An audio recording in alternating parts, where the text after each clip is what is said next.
Picture this. You are lying on a straw mattress in a draughty stone cottage in Yorkshire, England, in the winter of 1347 AD. The wind howls through gaps in the timber walls, and your breath forms small clouds in the frigid air.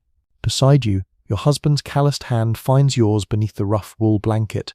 But this moment of tenderness is interrupted by the wet cough of your mother-in-law, who sleeps barely 3 feet away on her own pallet.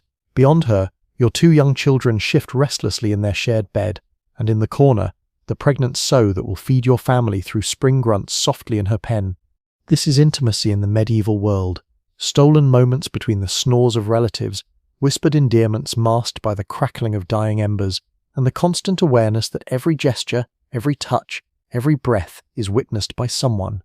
Privacy, as we understand it today, simply did not exist. The very concept would have been as foreign to a 14th century peasant as flying to the moon. Before diving into these forgotten stories of survival and suffering, if you enjoy learning about the hidden truths of history, consider hitting that like button and subscribing for more content like this. And please comment below to let me know where you're listening from. I find it incredible that we're exploring these ancient stories together from different parts of the world, connected across time and space by our shared curiosity about the past. The single-room dwelling where you lie was home to perhaps 8 or 10 people spanning 3 generations. Your husband's elderly father occupies the place of honor nearest the hearth, his arthritic joints requiring warmth. The unmarried brother sleeps on the floor beside the door, ready to defend the household. 2 servants, if you're fortunate enough to afford them, curl up in the barn with the animals when the weather permits. But during the harshest months, they too crowd into this space barely larger than a modern apartment bedroom. Yet somehow, within this maze of humanity, married couples found ways to express their love, to conceive children, to maintain the bonds that held families together. The methods they developed were born of necessity, refined through generations, and passed down through whispered instructions from mother to daughter, father to son. The architecture of medieval homes reflected this reality. Even among the wealthy, the Great Hall served as the communal living space where the entire household gathered. The lord and lady might retreat to a solar, a private chamber, but even these rooms often housed multiple family members. Archaeological evidence from 13th century manor houses in England reveals that most bedchambers contain multiple beds, sometimes separated by nothing more than hanging tapestries or wooden screens. In the peasant cottage, space was even more precious. The single room served as kitchen, workshop, dining hall, and bedroom. The hearth provided the only source of heat and light, making it the natural gathering place for all activities. Furniture was minimal, perhaps a table that could be disassembled when not in use, a few stools, and the precious beds that represented significant investments for most families. The bed itself was a marvel of medieval engineering, designed not for comfort but for survival. The frame was built high off the ground to avoid drafts and rodents.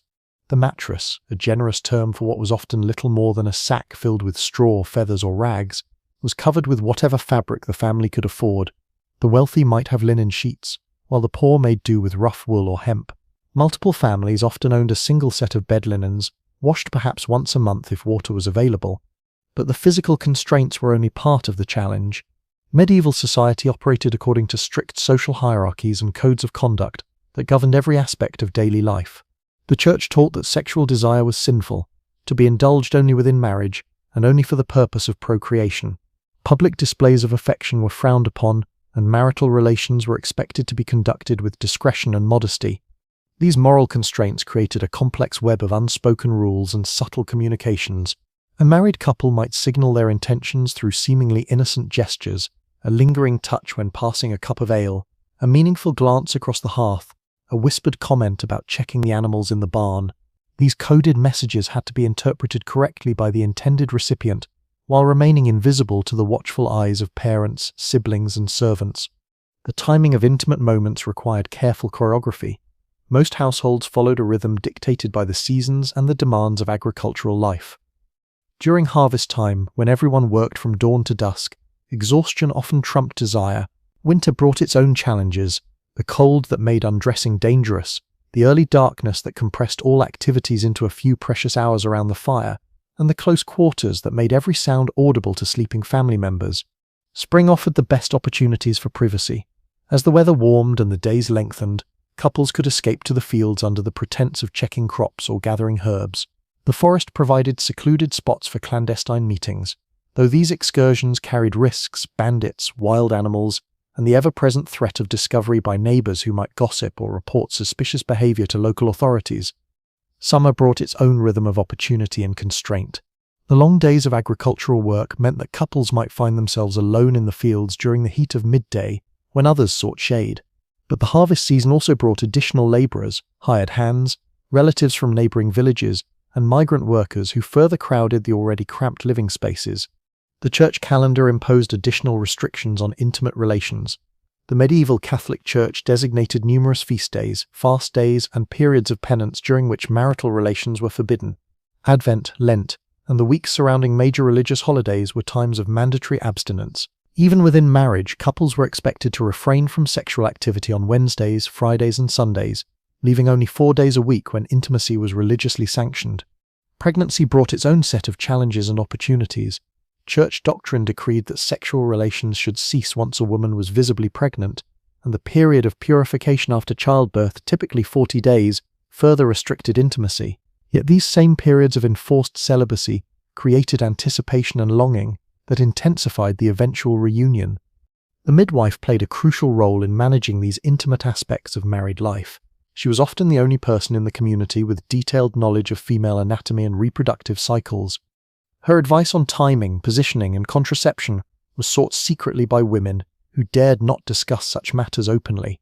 The midwife's presence in the home during childbirth also provided one of the few opportunities for frank discussions about marital intimacy, conducted in whispered conversations while the laboring woman's husband and male relatives waited anxiously outside.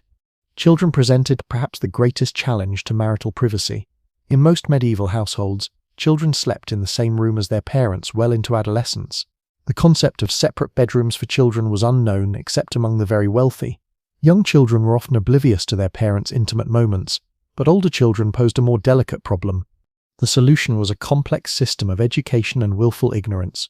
Children learned to sleep deeply, to ignore certain sounds and movements, and to understand that some activities were strictly for adults. Parents developed techniques for minimal movement and maximum silence, conducting their intimate lives in a space smaller than a whisper. The church bed curtains served multiple purposes beyond warmth and privacy. These heavy fabrics, often the most expensive item in a peasant household, created a psychological barrier that allowed couples to imagine themselves alone even when surrounded by family members. The curtains muffled sound and blocked sightlines, creating a cocoon of relative intimacy within the communal space. But even within this enclosed space, couples had to navigate the physical challenges of medieval life. Bodies that had been unwashed for weeks or months, clothing that served as both daywear and nightwear, and the constant presence of insects and vermin made physical intimacy a carefully orchestrated affair. The luxury of bathing was reserved for special occasions, perhaps once a month for the wealthy, far less frequently for the poor. The seasonal rhythms of medieval life created natural patterns of intimacy. Winter nights were long and cold, making the shared warmth of the marriage bed a practical necessity as much as an emotional desire. Spring brought the renewal of life and energy after the hardships of winter. Summer offered opportunities for outdoor privacy, while autumn's harvest celebrations provided rare moments of communal joy and relaxation. Economic pressures also influenced intimate relationships. In times of scarcity, the physical demands of survival could overwhelm emotional needs. Hunger, cold, and exhaustion were powerful dampeners of desire. Conversely, periods of relative prosperity, after a good harvest or successful trading venture, might bring renewed energy and optimism that translated into more affectionate relationships. The role of alcohol in medieval intimacy cannot be overlooked. Beer and ale were safer to drink than water in many areas, making mild intoxication a common state. Wedding celebrations, harvest festivals, and religious holidays provided opportunities for couples to relax their usual restraints under the influence of alcohol. Though these same occasions often brought extended family and guests into the already crowded living spaces, the seasonal migration patterns of medieval life created additional opportunities for privacy. During summer months, many families would send their livestock to graze in distant pastures, requiring shepherds to sleep in the fields. Young men might spend weeks traveling to markets or fairs, temporarily reducing the household population. These absences created brief windows of relative solitude for married couples. The economic realities of medieval life meant that many couples delayed marriage until their 20s or 30s, when they had accumulated sufficient resources to establish their own households. This delayed gratification created intense anticipation and desire that had to be carefully managed within the constraints of Christian morality and social expectations. Arranged marriages were the norm among all social classes, though the degree of family involvement varied. Even in arranged unions, couples were expected to develop affection and compatibility over time. The intimacy that developed in these relationships was often deeper and more enduring than the passionate romances celebrated in medieval literature, precisely because it was forged in the crucible of shared hardship and mutual dependence. The legal framework of medieval marriage gave husbands significant authority over their wives' bodies and behavior. Canon law required wives to submit to their husbands' sexual demands, while simultaneously restricting those demands to reasonable frequency and purpose. These contradictory expectations created tension and ambiguity that couples had to navigate privately. The medieval understanding of female sexuality was heavily influenced by classical medical texts and Christian theology. Women were believed to be naturally more lustful than men, requiring constant vigilance and control. Yet the same texts acknowledged that female pleasure was necessary for conception, creating a complex web of desire and guilt that permeated intimate relationships. The practice of bundling, where courting couples were allowed to sleep in the same bed while fully clothed and sometimes bound together, demonstrates the elaborate methods medieval society developed to manage sexual desire within moral constraints. This practice, common in Northern Europe, allowed young people to experience physical closeness while theoretically preserving their virginity. Contraception, though officially condemned by the Church, was practiced throughout medieval Europe. Women passed down knowledge of herbs and techniques that could prevent pregnancy or terminate early pregnancies. This underground network of feminine wisdom operated in whispered conversations between mothers and daughters, midwives and patients, creating a parallel system of knowledge that challenged official religious doctrine. The medieval concept of courtly love, popularized in literature and song, created an idealized vision of romantic relationships that bore little resemblance to the reality of married life. These literary fantasies served as both inspiration and torment for couples trying to find romance within the constraints of their daily lives. The architectural evolution of medieval homes reflected changing attitudes toward privacy and intimacy. The gradual development of separate bedchambers, the addition of chimneys that allowed for heating of multiple rooms, and the increasing use of glass in windows all contributed to the possibility of more private, intimate lives. However, these improvements were limited to the wealthy and came slowly over several centuries. The Black Death of 1347-1351 AD fundamentally altered the dynamics of medieval households. The massive population loss meant that surviving families often had more space and resources than their predecessors. The psychological impact of widespread death also changed attitudes toward pleasure and intimacy, as people sought comfort and connection in the face of mortality. Religious reform movements throughout the medieval period created additional pressures on intimate relationships. The rise of mystical Christianity, with its emphasis on spiritual marriage and celibacy, created new models of relationship that challenged traditional notions of marital intimacy. Some couples attempted to live as spiritual siblings, renouncing physical relations while maintaining emotional bonds. The guild system that dominated medieval urban life created new patterns of household organization. Master craftsmen, their wives, journeymen and apprentices, often lived and worked in the same building, creating complex hierarchies of authority and intimacy. The master's wife might find herself responsible for managing the emotional and physical needs of young men far from their families, while maintaining appropriate boundaries and preserving her own marital relationship. The medieval understanding of time differed significantly from our modern conception. Without clocks, daily rhythms were determined by the sun, the church bells, and the natural cycles of work and rest. This organic approach to time created opportunities for spontaneous intimacy, but also made it difficult to plan private moments in advance. The role of music and storytelling in medieval intimacy cannot be underestimated. In a world without written entertainment, couples often shared songs, poems, and stories as forms of emotional connection. The bardic tradition of romantic ballads provided a vocabulary for expressing feelings that might otherwise have remained unspoken. The medieval kitchen, with its central hearth and communal cooking arrangements, was often the heart of household intimacy. Couples working together to prepare meals, sharing tastes of food, and managing the complex logistics of feeding a large household developed a wordless communication and physical coordination that translated into their private moments. The ritual of going to bed in a medieval household was a complex choreography involving multiple family members. The order in which people retired, the arrangement of bedding, and the careful management of the dying fire all required coordination and understanding. Within this routine, couples had to find moments for private connection without disrupting the household's rhythm. The medieval concept of hospitality required families to welcome travelers and guests into their homes, often for extended periods. These visitors further compressed the already limited space and created additional challenges for maintaining marital privacy. The obligations of hospitality sometimes took precedence over the needs of the married couple, testing the strength of their relationship.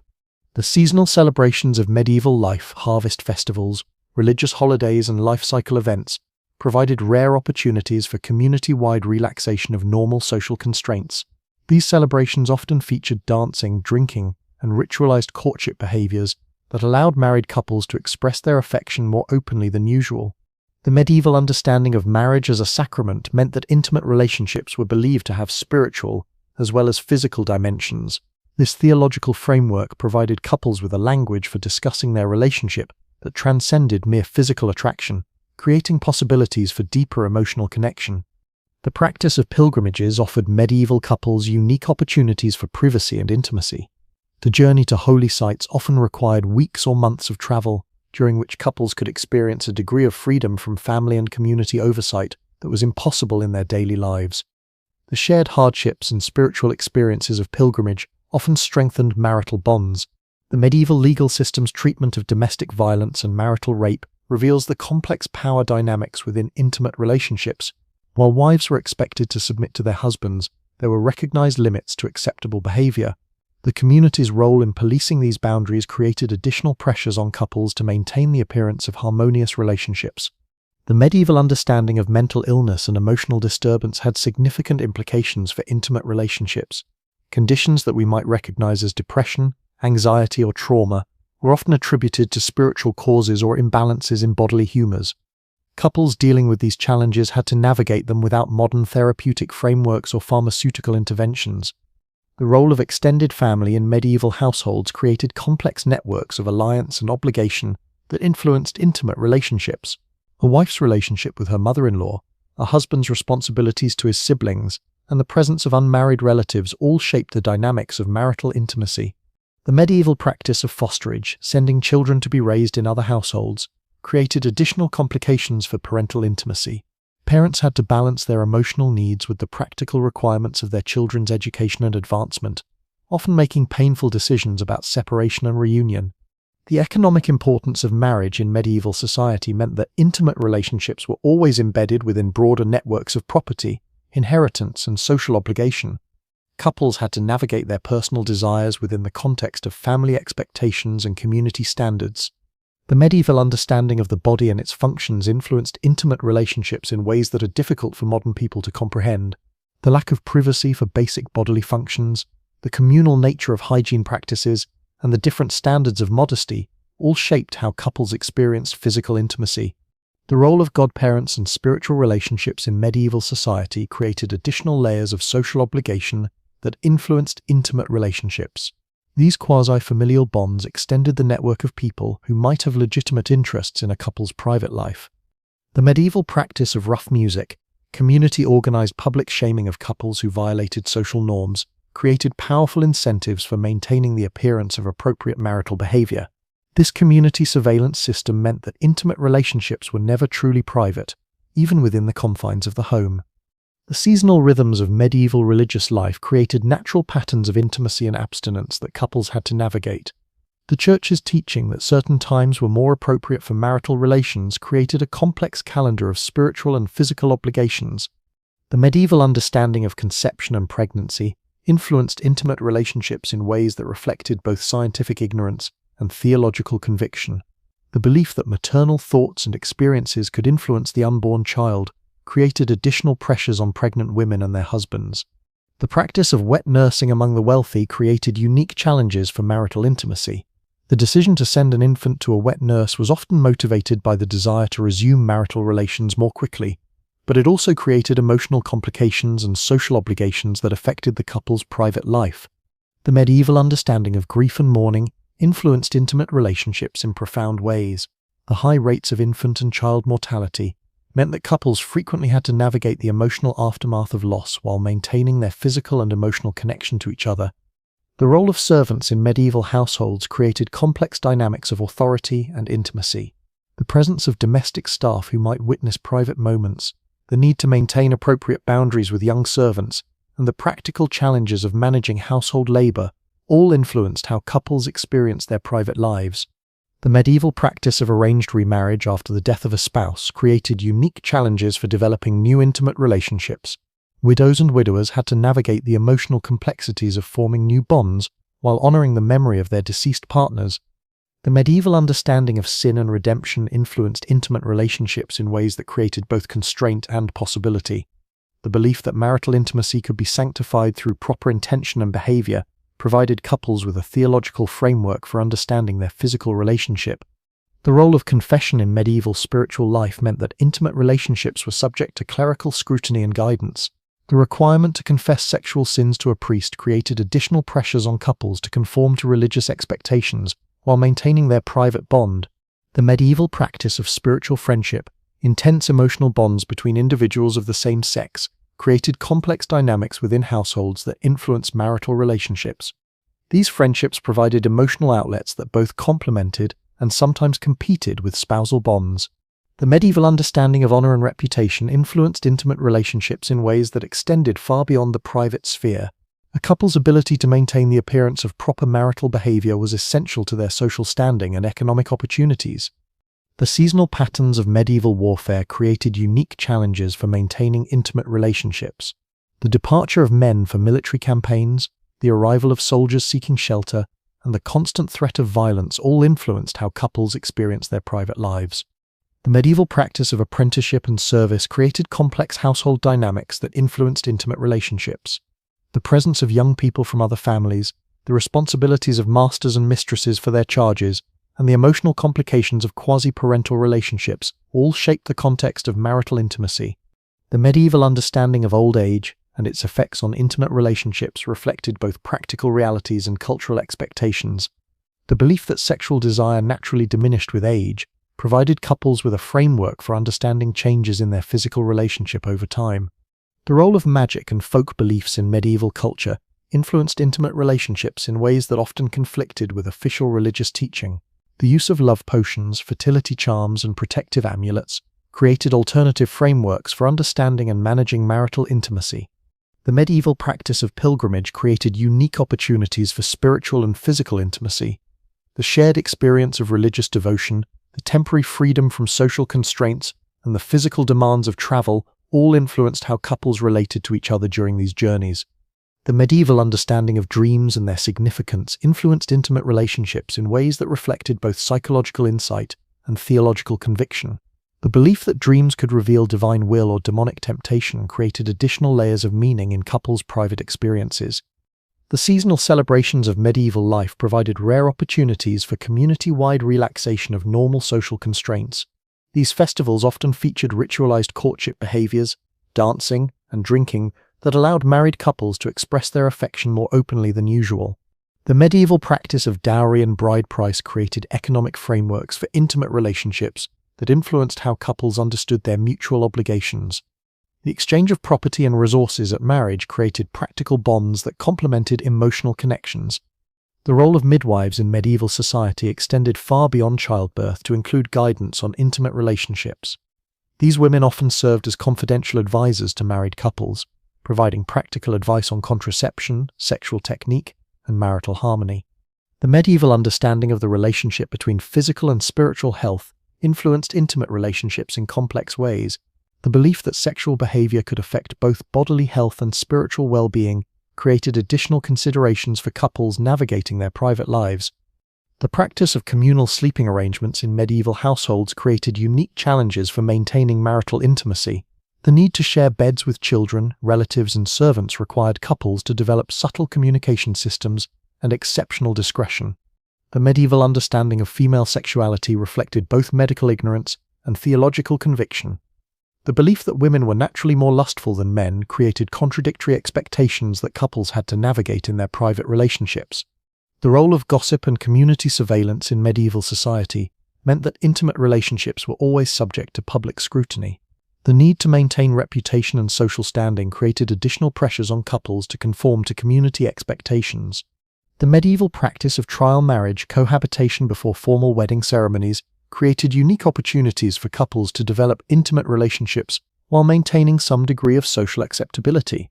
These arrangements often lasted for years before formal marriage vows were exchanged. The seasonal rhythms of medieval agricultural life created natural patterns of intimacy that reflected the cycles of work and rest. The intense labor of harvest time, the relative leisure of winter, and the renewal of spring all influenced how couples experienced their private relationships. The medieval understanding of conception and pregnancy influenced intimate relationships in ways that reflected both scientific ignorance and cultural expectation. The belief that conception required female pleasure created unique pressures and opportunities for couples navigating their physical relationship. The role of extended family in medieval households created complex networks of obligation and affection that influenced intimate relationships. The presence of parents, siblings, and other relatives required couples to balance their private needs with family responsibilities. The medieval practice of fosterage and apprenticeship created unique challenges for maintaining family bonds and intimate relationships. The need to send children away for education and training often separated couples from their offspring for extended periods. The seasonal patterns of medieval religious observance created natural rhythms of intimacy and abstinence that couples had to navigate. The Church's designation of certain periods as inappropriate for marital relations required careful timing and self-control. The medieval understanding of the body and its functions influenced intimate relationships in ways that are difficult for modern people to comprehend. The lack of privacy for basic bodily functions and the communal nature of hygiene practices created unique challenges for maintaining romantic connection. The role of music and storytelling in medieval culture provided couples with languages for expressing affection that transcended the constraints of daily life. The bardic tradition of romantic ballads and the practice of courtly love created idealized frameworks for understanding intimate relationships. The medieval practice of arranged marriage created unique challenges for developing intimate relationships within predetermined social frameworks. Couples had to navigate their personal desires within the context of family expectations and community standards. The seasonal celebrations of medieval life provided rare opportunities for community-wide relaxation of normal social constraints. These festivals often featured dancing, drinking, and ritualized courtship behaviors that allowed married couples to express their affection more openly. The medieval understanding of sin and redemption influenced intimate relationships in ways that created both constraint and possibility. The belief that marital intimacy could be sanctified through proper intention and behavior provided couples with theological frameworks for understanding their physical relationship. And so, as the fire dies down in that Yorkshire cottage in 1347 AD, and the wind continues to howl through the timber walls, you and your husband find ways to love each other that transcend the cramped quarters and watching eyes. Your intimacy is measured not in stolen hours of privacy, but in the gentle pressure of fingers intertwined beneath rough wool, in the shared breath that mingles in the cold air, in the unspoken understanding that this moment, however brief, however witnessed, belongs to you alone. The medieval world taught its inhabitants that love, like survival, required ingenuity, patience, and an acceptance of limits that would seem impossible to modern sensibilities. Yet within those constraints, couples found ways to nurture affection, to create families, and to build bonds that sustained them through lives of unimaginable hardship. Their intimacy was not the grand passion of romantic literature, but something far more precious, a quiet flame that burned steadily through the long nights of a world where privacy was a luxury few could afford, and love was a choice made new each day, in the presence of witnesses who understood that some secrets were meant to be kept, some moments were meant to be shared, and some bonds were strong enough to survive anything the world could devise to test them. The techniques they developed, the compromises they made, and the love they created in the margins of communal life tell only part of this story. To truly understand how medieval couples navigated intimacy, we must delve deeper into the specific strategies they employed, the unspoken codes they lived by, and the extraordinary lengths they went to preserve something sacred in a world that offered no sanctuary. Consider the language of medieval intimacy, not the words spoken, but the elaborate system of gestures, glances, and subtle communications that allowed couples to maintain their connection under constant observation. A wife might brush her husband's hand while passing him bread, holding contact for just a moment longer than necessary. He might respond by adjusting his position on the shared bench, creating the smallest possible space between their bodies while maintaining the appearance of propriety. These micro-communications were developed through years of practice and necessity. Margaret de Clare, wife of a minor nobleman in 14th century Gloucestershire, left behind a collection of letters that reveals the intricate dance of marital communication. Writing to her sister in 1356 AD, She describes how she and her husband developed a system of coded phrases that allowed them to discuss intimate matters even in the presence of their household. A comment about checking the grain stores meant a desire for privacy, while an observation about the fire burning low indicated that the evening's activities should be postponed. The physical architecture of medieval homes was adapted to support these covert communications. Beds were often positioned to allow for subtle eye contact across the room, while still maintaining proper social distances. The placement of the family's most precious possessions, religious icons, inherited tapestries or carved wooden crosses, created natural focal points that could serve as reference points for silent communication. The art of medieval foreplay was necessarily different from modern concepts of romantic build-up. Physical preparation for intimacy had to begin hours before the actual encounter, through a series of increasingly intimate but still publicly acceptable interactions. A husband might help his wife with tasks that required close proximity, adjusting her head covering, assisting with heavy lifting, or sharing the same cup during meals. These moments of legitimate physical contact served to build anticipation and connection while maintaining social acceptability. The role of religious observance in this process cannot be overstated.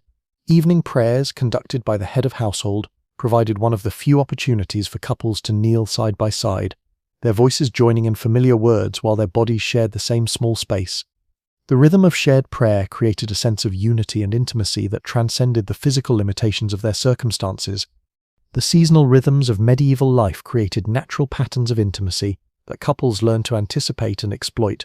Spring brought not only agricultural renewal, but also the opportunity for couples to work together in the fields, their bodies moving in harmony as they planted seeds or tended young crops. The physical demands of this work created legitimate reasons for close contact, heavy breathing, and the removal of outer garments as the day grew warm. Summer offered the tantalizing possibility of outdoor privacy, but also brought its own challenges. The extended daylight hours meant that true darkness, the traditional cover for intimate activities, came later and lasted for fewer hours.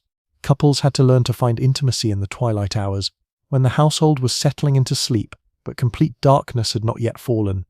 The harvest season created a unique set of opportunities and obstacles.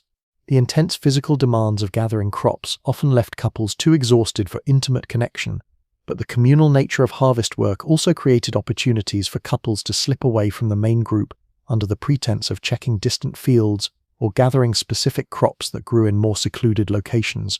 Winter intimacy was perhaps the most challenging to navigate. The cold that made undressing dangerous also made the shared warmth of the marriage bed a practical necessity.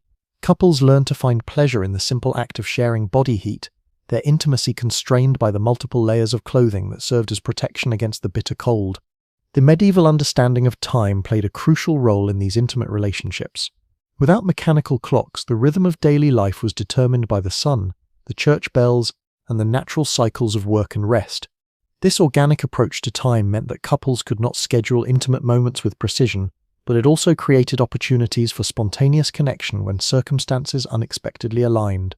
The sound of the church bells that marked the hours also served as a communication system for intimate relationships. The bell for lauds at dawn signaled the beginning of the day's work and the end of the night's privacy. The bell for vespers in the evening marked the approach of the time when intimate activities might be possible. Couples learned to interpret these oral cues as part of the complex choreography of their private lives. The medieval practice of communal bathing created unique opportunities for marital intimacy.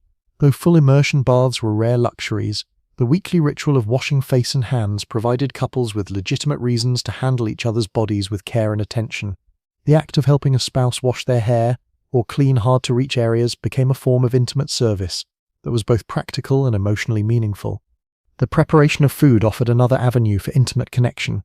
In a world where hunger was a constant threat, the act of sharing specially prepared foods became a form of love language. A wife might save the choicest portions of meat for her husband, or a husband might surprise his wife with honey or other rare delicacies obtained through trade. These food-based expressions of affection were both publicly acceptable and privately meaningful. The medieval understanding of scent and its role in attraction created additional layers of intimate communication. In a world where bathing was infrequent and deodorants unknown, couples learned to recognize and find comfort in each other's natural scents. The sharing of clothes, bedding, and personal items created a sensory intimacy that bound couples together, even when physical contact was impossible. The role of touch in medieval marriages extended far beyond sexual contact. The simple act of grooming, removing lice from hair, treating wounds, or applying herbal remedies provided couples with opportunities for tender physical connection that was both necessary and intimate. These acts of care were often performed in the presence of other family members, making them publicly acceptable while privately meaningful. The medieval understanding of fertility and conception influenced intimate relationships in ways that created both pressure and opportunity. The belief that conception required female pleasure meant that husbands had incentive to ensure their wives' satisfaction, but it also created pressure to perform under circumstances that were far from ideal. The timing of intimate encounters often had to be coordinated with the woman's menstrual cycle, adding another layer of complexity to an already challenging situation. The practice of medieval contraception, though officially condemned by the Church, created underground networks of knowledge and mutual support among married women. The sharing of herbal remedies, timing strategies, and other techniques for preventing pregnancy was conducted in whispered conversations between trusted female friends and relatives. This clandestine knowledge network provided couples with some degree of control over their reproductive lives, even within the constraints of religious doctrine. The medieval understanding of dreams and their significance influenced intimate relationships in ways that reflected both psychological insight and theological conviction. Dreams were believed to reveal divine will, demonic temptation, or the hidden desires of the heart. Couples often shared their dreams with each other, creating a form of intimacy that transcended the physical limitations of their daily lives. The role of storytelling in medieval culture provided couples with another avenue for intimate connection. The sharing of tales, whether religious parables, romantic ballads, or family histories, created opportunities for couples to express their values, fears, and hopes in ways that might be difficult to communicate directly. The act of listening to a beloved partner's voice in the darkness, even surrounded by sleeping family members, created a form of auditory intimacy that was both private and profound. The medieval practice of pilgrimage offered married couples unique opportunities for intimacy that were impossible in their daily lives. The journey to holy sites often required weeks or months of travel, during which couples could experience a degree of freedom from family and community oversight that was otherwise unimaginable. The shared hardships of travel, sleeping under the stars, walking long distances, facing dangers together, created bonds of mutual dependence and shared experience that deepened their intimate connection. The physical demands of pilgrimage also created legitimate reasons for couples to care for each other's bodies in ways that would be inappropriate in their home communities. The treatment of blistered feet, the sharing of limited food and water, and the need to provide comfort during illness or injury all created opportunities for intimate service and care. The spiritual dimension of pilgrimage added another layer to these intimate experiences. The belief that the journey itself was a form of penance and spiritual purification meant that couples could approach their physical relationship with a sense of religious purpose and divine blessing. The achievement of the pilgrimage goal, reaching the holy site, was often celebrated with expressions of joy and gratitude that included physical intimacy. The medieval understanding of marriage as a sacrament meant that intimate relationships were believed to have spiritual as well as physical dimensions. This theological framework provided couples with a vocabulary for discussing their relationship that transcended mere physical attraction. The belief that marital love was a reflection of divine love created possibilities for deeper emotional and spiritual connection. The practice of spiritual direction, where married couples sought guidance from religious advisors, created formal channels for discussing intimate relationships within a religious framework. While these conversations were often conducted separately with husband and wife, they provided couples with shared vocabulary and understanding about the spiritual significance of their physical relationship. The medieval understanding of the body as a temple of the Holy Spirit created complex attitudes toward physical intimacy. The belief that the body was sacred meant that intimate relationships should be conducted with reverence and respect, but it also created anxiety about the potential for sinful pleasure. Couples had to navigate these theological complexities while maintaining their physical and emotional connection. The role of confession in medieval spiritual life meant that intimate relationships were subject to clerical scrutiny and guidance. The requirement to confess sexual sins to a priest created additional pressure on couples to conform to religious expectations, but it also provided opportunities for couples to receive guidance and absolution for their struggles with desire and temptation. The medieval practice of spiritual friendship created complex dynamics within households that influenced marital relationships. These intense emotional bonds between individuals of the same sex provided outlets for intellectual and spiritual connection that complemented spousal relationships. The balance between spiritual friendship and marital intimacy required careful navigation to avoid jealousy or social scandal. The seasonal patterns of medieval religious observance created natural rhythms of intimacy and abstinence that couples had to learn to navigate. The Church's designation of Advent, Lent, and other periods as inappropriate for marital relations required couples to develop strategies for maintaining emotional connection during times of physical separation. The medieval understanding of suffering as a path to spiritual growth influenced how couples approached the challenges of intimate relationships.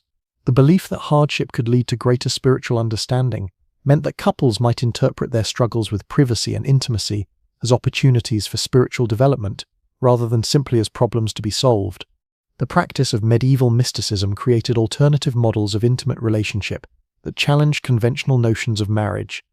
The example of spiritual marriages, where couples renounced physical relations while maintaining emotional bonds, provided some couples with frameworks for understanding their relationship in purely spiritual terms.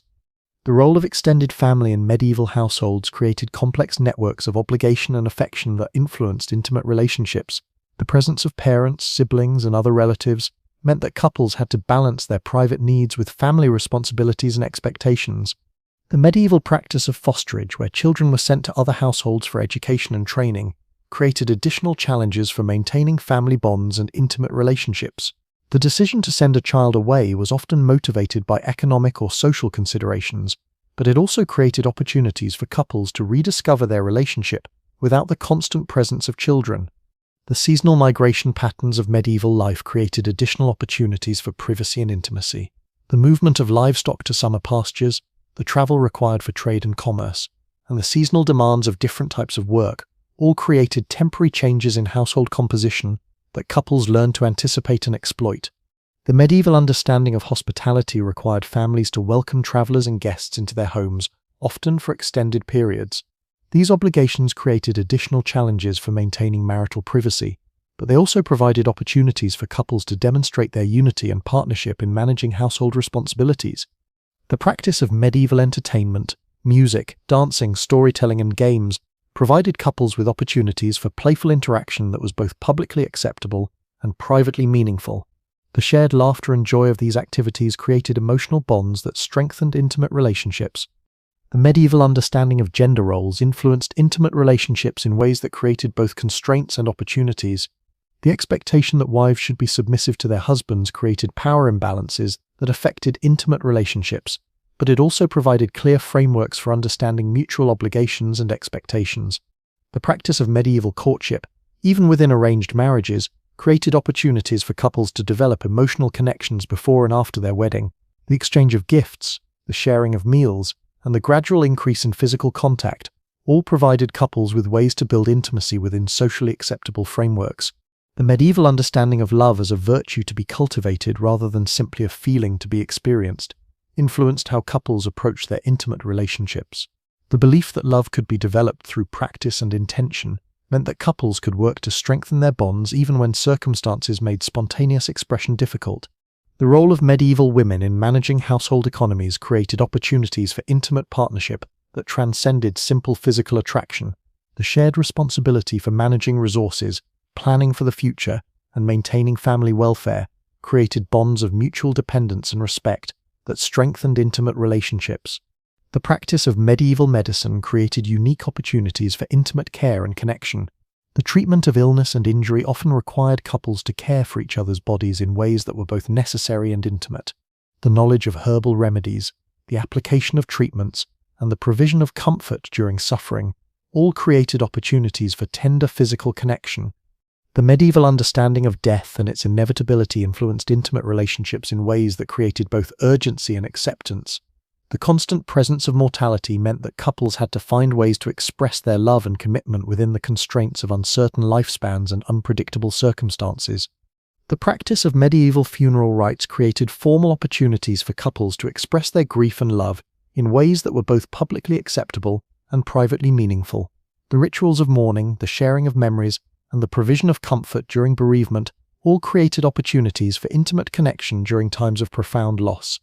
The medieval understanding of resurrection and eternal life influenced intimate relationships by providing couples with frameworks for understanding their bond as transcending earthly limitations. The belief that marriage was a temporary institution that would be transformed in the afterlife created complex attitudes toward the importance and meaning of intimate relationships. The role of medieval guilds and professional associations created additional layers of social obligation that influenced intimate relationships. The participation in guild activities, the maintenance of professional relationships, and the adherence to trade standards all required couples to balance their private needs with public responsibilities. The practice of medieval apprenticeship created unique household dynamics that influenced intimate relationships. The presence of young people from other families, the responsibilities of masters and mistresses for their charges, and the emotional complications of quasi-parental relationships all shaped the context of marital intimacy. The seasonal patterns of medieval warfare created challenges for maintaining intimate relationships that extended far beyond simple physical separation. The departure of men for military campaigns, the arrival of soldiers seeking shelter, and the constant threat of violence all influenced how couples experienced their private lives. The medieval understanding of honor and reputation influenced intimate relationships in ways that extended far beyond the private sphere. The need to maintain social standing, avoid scandal, and protect family honor created additional pressures on couples to conform to community expectations while maintaining their private bonds. The practice of medieval trade and commerce created opportunities for couples to work together in ways that strengthened their intimate relationships.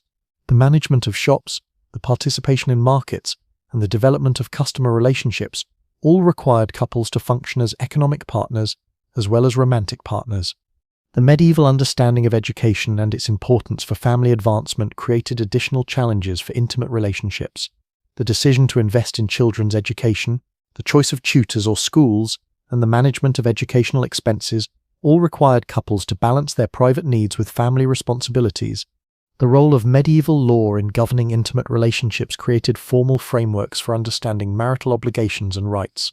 The legal requirements for consent, the regulation of divorce and annulment, and the enforcement of property rights all influenced how couples understood their relationship and their mutual obligations. The practice of medieval taxation created additional economic pressures that influenced intimate relationships. The need to pay taxes, tithes, and other obligations required couples to work together to manage their resources and plan for their financial obligations. The medieval understanding of social mobility and its possibilities influenced intimate relationships by creating shared goals and aspirations. The hope for advancement, the pursuit of opportunities, and the management of social relationships all required couples to function as strategic partners in addition to romantic partners. The role of medieval technology in daily life created opportunities for couples to work together in ways that strengthened their intimate relationships. The management of agricultural tools, the maintenance of household equipment, and the adaptation to technological changes all required couples to function as practical partners as well as emotional companions. The practice of medieval record-keeping created formal documentation of intimate relationships that provides modern historians with insights into the daily lives of medieval couples. The preservation of marriage contracts, property agreements, and personal letters all contribute to our understanding of how medieval couples navigated their intimate relationships. The seasonal celebrations of medieval life provided rare opportunities for community-wide relaxation of normal social constraints. These festivals often featured dancing, drinking, and ritualized courtship behaviors that allowed married couples to express their affection more openly than usual. The medieval understanding of music and its role in expressing emotion provided couples with additional languages for intimate communication. The sharing of songs, the participation in musical performances, and the use of musical instruments all created opportunities for couples to connect on emotional levels that transcended the limitations of spoken language. The practice of medieval letter writing for those who possessed literacy created opportunities for intimate communication that could transcend physical separation. The exchange of written messages, the preservation of correspondence, and the development of private codes and references all provided couples with ways to maintain their connection even when circumstances kept them apart. The medieval understanding of astronomy and its influence on human affairs created additional frameworks for understanding intimate relationships. The belief that celestial movements affected human behavior and emotions provided couples with explanations for the rhythms and changes in their relationship that went beyond simple personal preference. The role of medieval superstition and folk belief in daily life created additional layers of meaning and ritual around intimate relationships. The use of charms, the observance of lucky and unlucky days, and the practice of protective rituals all provided couples with ways to understand and influence their intimate connection. The practice of medieval gift-giving created opportunities for couples to express their affection in ways that were both publicly acceptable and privately meaningful. The exchange of personal items, the creation of handmade objects, and the provision of special foods or treats all served as languages of love that could operate within the constraints of medieval social expectations. The medieval understanding of memory and its importance for maintaining relationships created additional pressures and opportunities for intimate connection. The need to remember important dates, shared experiences, and mutual obligations all required couples to maintain active engagement with their relationship history and shared identity. The practice of medieval storytelling provided couples with opportunities to create shared narratives about their relationship that could strengthen their intimate bond. The development of private jokes, the sharing of family stories, and the creation of mutual mythology all provided couples with ways to understand their relationship as unique and special. The seasonal rhythms of medieval religious life created natural patterns of intimacy that reflected the Church's understanding of appropriate times for different types of spiritual and physical activity. The observance of feast days, fast days, and periods of penance all influenced how couples experienced their intimate relationship within the broader context of Christian life. The medieval understanding of community and its role in supporting individual relationships created networks of mutual obligation and support that influenced intimate relationships. The participation in community activities, the provision of mutual aid, and the maintenance of neighborhood relationships all required couples to balance their private needs with their public responsibilities. The practice of medieval dispute resolution created formal mechanisms for addressing conflicts that might arise within intimate relationships. The use of mediation, the intervention of religious authorities, and the application of customary law all provided couples with ways to resolve their differences without destroying their relationship. The medieval understanding of virtue and its cultivation influenced intimate relationships by providing couples with shared goals and standards for their behavior. The pursuit of Christian virtues, the avoidance of sin, and the development of moral character all created frameworks for understanding the purpose and meaning of intimate relationships. The role of medieval literature and its portrayal of love and romance created cultural expectations and ideals that influenced how couples understood their intimate relationships. The example of courtly love, the celebration of romantic devotion, and the exploration of the tensions between passion and duty all provided couples with vocabularies for understanding their own experiences. The practice of medieval pilgrimage created opportunities for couples to experience their relationship in new contexts that could deepen their intimate connection. The shared journey, the common goal, and the temporary freedom from normal social constraints all provided couples with ways to rediscover and strengthen their bond. The medieval understanding of healing and its connection to spiritual well-being influenced intimate relationships by creating opportunities for couples to care for each other in ways that were both practical and emotionally meaningful. The treatment of illness, the provision of comfort during suffering, and the celebration of recovery all created opportunities for intimate connection and mutual service. The seasonal patterns of medieval agricultural life created natural rhythms of work and rest that influenced intimate relationships. The intense activity of planting and harvest seasons, the relative leisure of winter months, and the renewal of spring all provided couples with different opportunities and challenges for maintaining their intimate connection. The medieval understanding of time and its passage influenced intimate relationships by creating awareness of the temporary nature of earthly life and the importance of making the most of available opportunities for connection and love.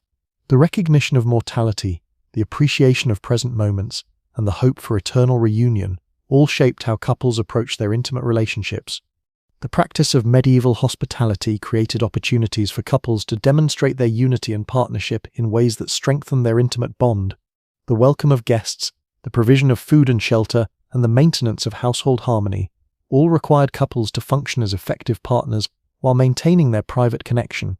The medieval understanding of weather and its effects on daily life created additional challenges and opportunities for intimate relationships.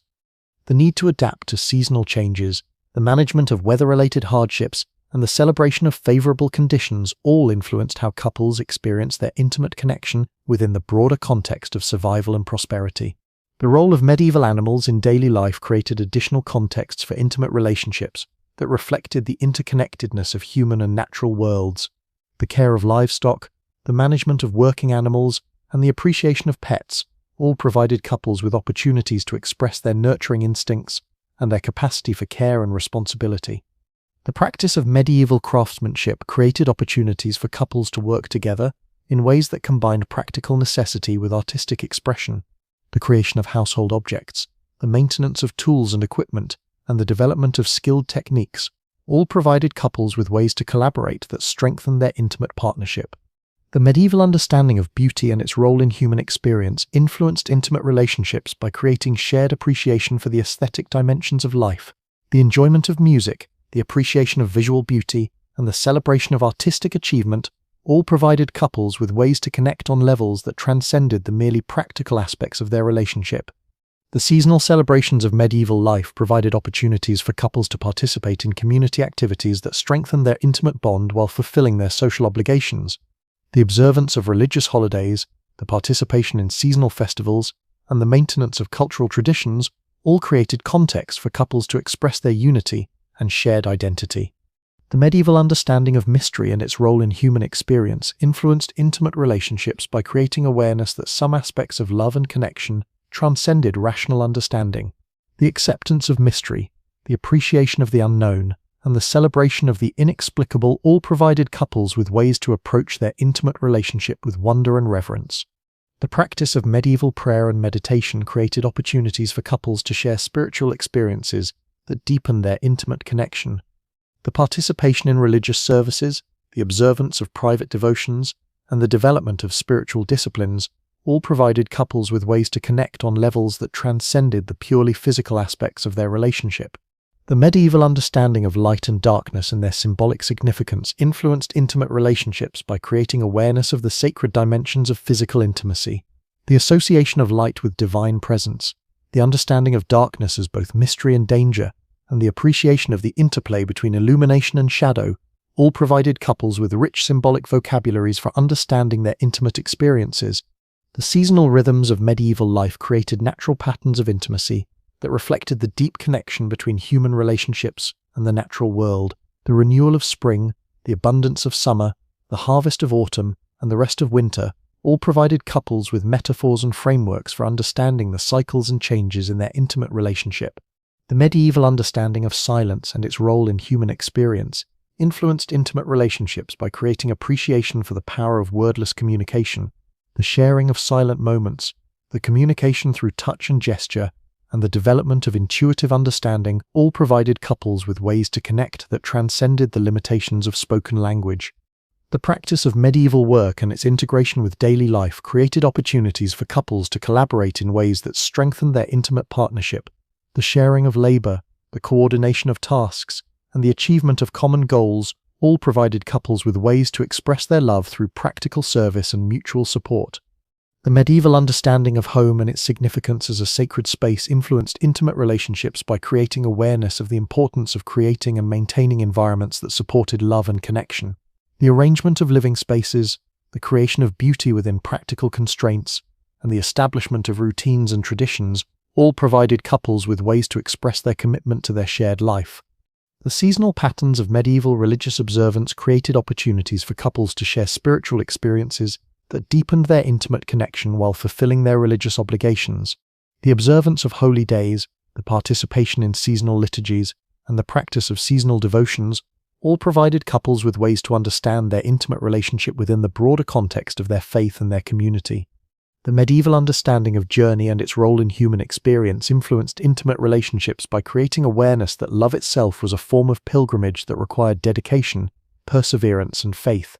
The appreciation of the journey as well as the destination, the acceptance of hardship as part of the path, and the celebration of milestones and achievements all provided couples with ways to understand their intimate relationship as a sacred adventure that transcended the limitations of their daily circumstances. And so, as you lie once again in that Yorkshire cottage in 1347 AD, listening to the wind howl through the timber walls and feeling your husband's calloused hand find yours beneath the rough wool blanket, you understand something that centuries of privacy and luxury have perhaps forgotten.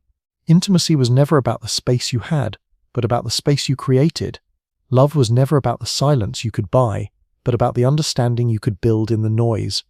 In a world where privacy was impossible, couples discovered that true intimacy lived not in isolation, but in the choice to be tender despite witnesses, to whisper secrets that everyone could hear, but only lovers could understand, and to find the sacred in the utterly ordinary moment when two hearts beat close enough to share the same breath, the same hope, the same quiet defiance against a world that offered them everything except solitude, and somehow that was enough.